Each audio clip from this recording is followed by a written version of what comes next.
Hey everyone, it's Lisa from the blog farmhouseonboone.com, and today I'm going to take you along on another What We Eat in a Week video. I'm starting today with an herb chicken and cream sauce. I actually made this a couple days ago. It was so good that I decided to make it again here just a few days later, which is totally what I do. Luke's on the four-wheeler outside. I get on kicks. So I'm starting by combining in a bowl some onion powder, garlic powder, herbes de, no, how did you guys tell me to pronounce this? Herbes de Provence, I don't know. I just call it herbes de Provence, I know that's not right. And some salt and pepper. I'm going to coat some chicken in it, so you can use chicken breast, chicken tenderloins, just something boneless is best. And then I'm going to fry them up in a hot cast iron skillet with either some butter or olive oil, or both is a great combination, until they're nicely browned.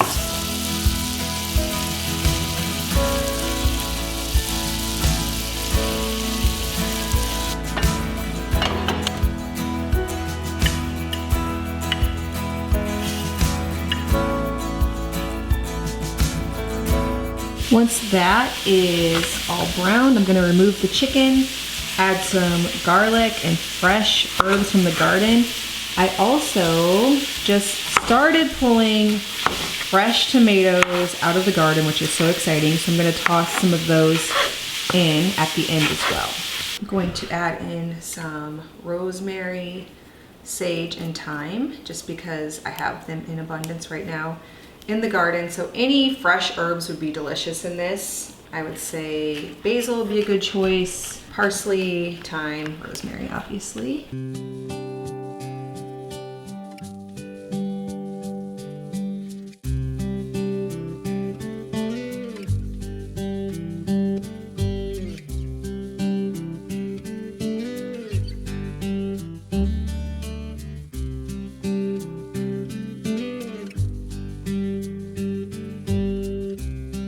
At this point, I add a little bit of cream, half and half, or milk, whatever you got. Obviously, the creamier, the more delicious. Anything will work. And then I'm just adding a couple of teaspoons of cornstarch. I've also used einkorn flour to thicken this. I'm gonna add a little bit of water to this first so it doesn't make clumps. Plus a little bit of salt, just to taste. And then I'm gonna add my chicken back to the cream sauce and serve this with some pasta, diced tomatoes, and diced bacon. Recently picked up some bacon fed from the farm. So I have a huge stock of bacon and sausage now, or at least it won't last us that long, but it's huge for us. And so that always makes everything better.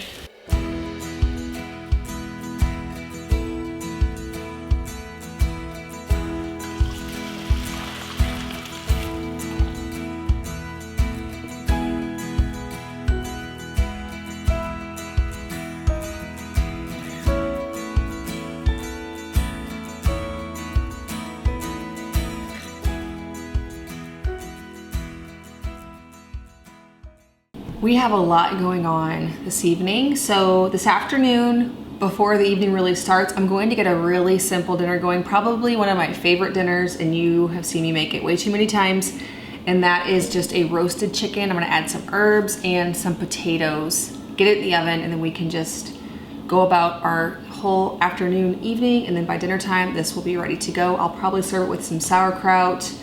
If any of the avocados are ripe, maybe some sliced avocado, but that's gonna be the extent of my cooking tonight.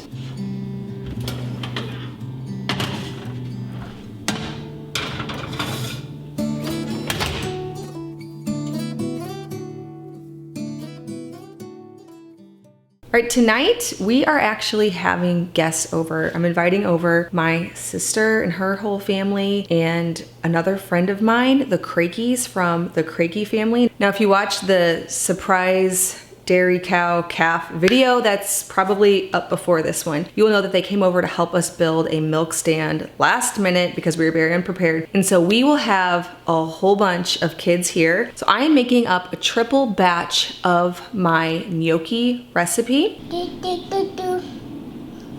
Danny, are you stirring? Yeah. We gotta add the Parmesan cheese. No. Can you smile at Mommy? Cheese. Okay. Only a triple batch of this. Ordinarily, I use 2 potatoes, a cup of einkorn flour, an egg, a 1/4 cup of ricotta cheese, a 1/4 cup of freshly grated Parmesan, and some salt. And then I just roll it out, cut it up, and boil it. So it makes almost like a pasta dish. So I made a triple batch of that. I am doing sausage and beef and chicken, and we're gonna have to where you can do a pesto option and a beef / sausage red sauce option. I'm gonna put it out sort of like a giant pasta bar. You can choose which thing you wanna have. I also made up 2 loaves of my sourdough French bread. I got them going yesterday so they would ferment in time, and I made up a bunch of garlic bread as well.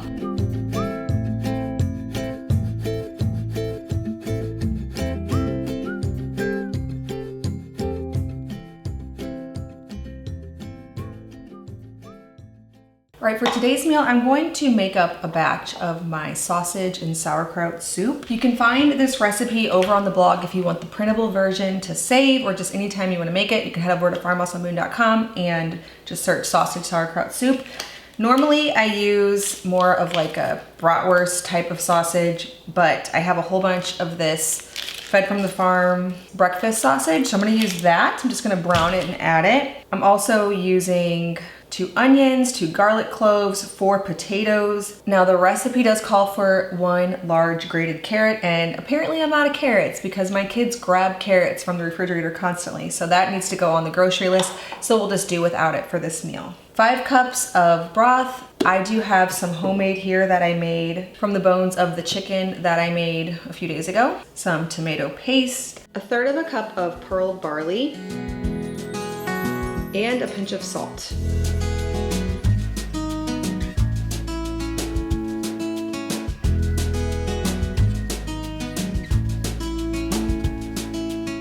And then I'm going to add sauerkraut at the end now. I do sometimes make this with just store-bought sauerkraut that isn't actually fermented, but this is all I have right now, so I'm gonna add it at the very end to not damage a lot of the probiotic benefits, and just stir this around in the soup. All right, today we're gonna do an Indian themed meal. I picked up this simmer sauce just on one of my recent grocery orders because it just looked good. And I remember someone at our last church cooking Indian food, and she used to sell it because she was from India, and I loved it. So I'm using some leftover chicken and cooking it in the simmer sauce, and then I'm going to do rice to go with it and einkorn flatbreads. For the einkorn flatbreads, I'm just mixing up about 3 cups of einkorn flour, a packet of yeast, a teaspoon of salt, and about a tablespoon of olive oil, and then dividing it into 8 parts and grilling it on a cast iron skillet. So I will just serve the 3 of those together for a nice little Indian meal.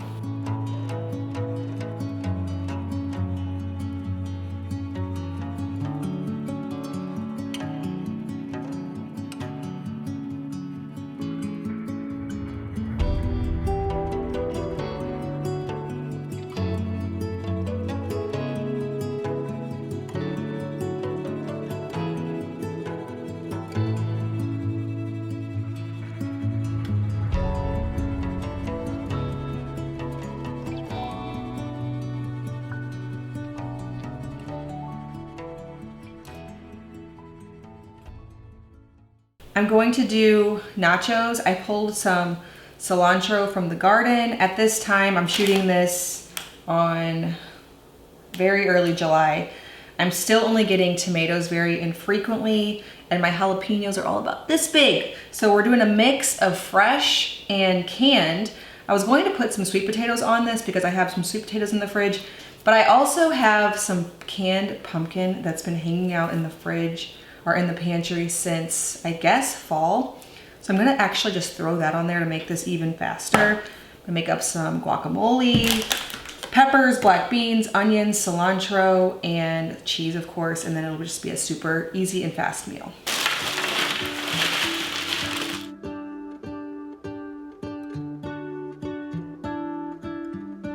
Okay, I decided it'd be easier to just mix it in with the black beans. That way it would spread more easily.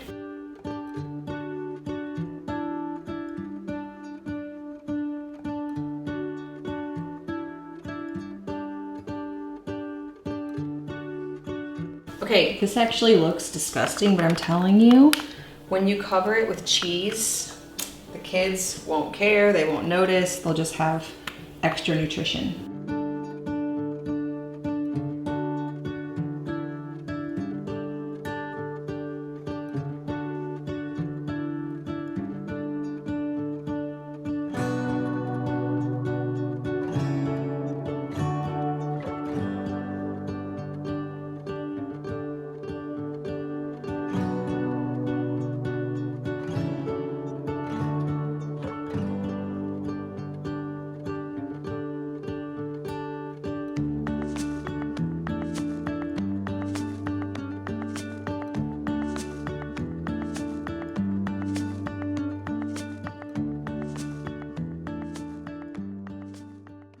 All right, today I'm just going to do an herb meatloaf. So I have my daughter Johanna outside gathering me an assortment of herbs from the garden.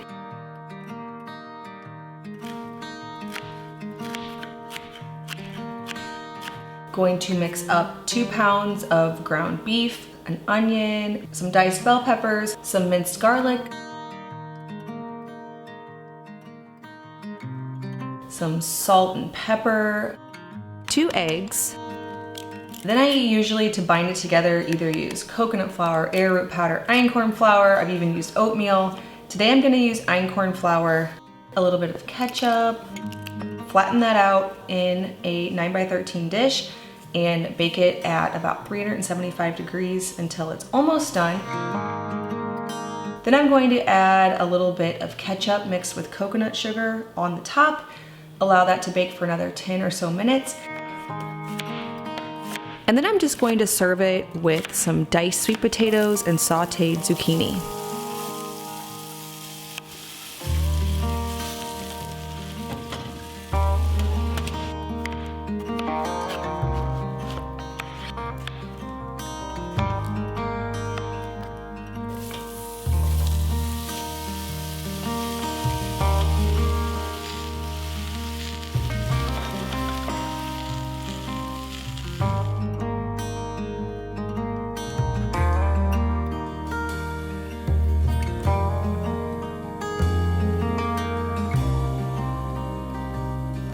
All right, thank you so much for watching this video. If you are brand new to my channel, please hit that subscribe button for more what we eat in a week videos like this, lots of other meal ideas, food from scratch, natural living, and a handmade home. Thank you so much for stopping by the farmhouse.